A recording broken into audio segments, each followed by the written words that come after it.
Mr. President, Dr. Biden, Madam Vice President, Mr. Emhoff, Americans, and the world. When day comes, we ask ourselves, where can we find light in this never-ending shade? The loss we carry, a sea we must wade. We've braved the belly of the beast. We've learned that quiet isn't always peace, and the norms and notions of what just isn't always just is. And yet the dawn is ours before we knew it. Somehow we do it. Somehow we've weathered and witnessed a nation that isn't broken, but simply unfinished. We, the successors of a country and a time where a skinny black girl descended from slaves and raised by a single mother can dream of becoming president, only to find herself reciting for one. And yes, we are far from polished, far from pristine, but that doesn't mean we are striving to form a union that is perfect.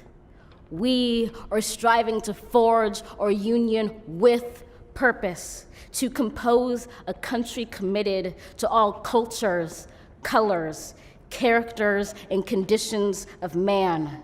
And so we lift our gazes not to what stands between us, but what stands before us. We close the divide because we know to put our future first, we must first put our differences aside. We lay down our arms so we can reach out our arms to one another. We seek harm to none and harmony for all. Let the globe, if nothing else, say this is true.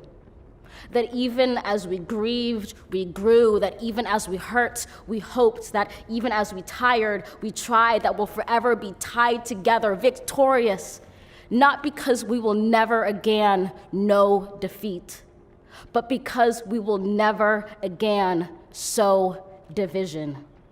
Scripture tells us to envision that everyone shall sit under their own vine and fig tree, and no one shall make them afraid. If we're to live up to our own time, then victory won't lie in the blade, but in all the bridges we've made. That is the promised glade, the hill we climb, if only we dare it, because being American is more than a pride we inherit. It's the past we step into and how we repair it. We've seen a force that would shatter our nation rather than share it, would destroy our country if it meant delaying democracy. And this effort very nearly succeeded. But while democracy can be periodically delayed, it can never be permanently defeated. In this truth, in this faith we trust, for while we have our eyes on the future, history has its eyes on us. This is the era of just redemption. We feared it at its inception. We did not feel prepared to be the heirs of such a terrifying hour, but within it we found the power to author a new chapter, to offer hope and laughter to ourselves. So, while once we asked, how could we possibly prevail over catastrophe? Now we assert, how could catastrophe possibly prevail over us? We will not march back to what was, but move to what shall be, a country that is bruised but whole, benevolent but bold, fierce and free.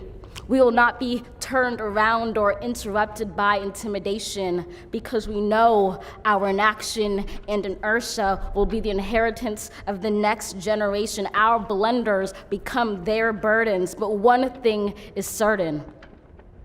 If we merge mercy with might and might with right, then love becomes our legacy and change our children's birthright.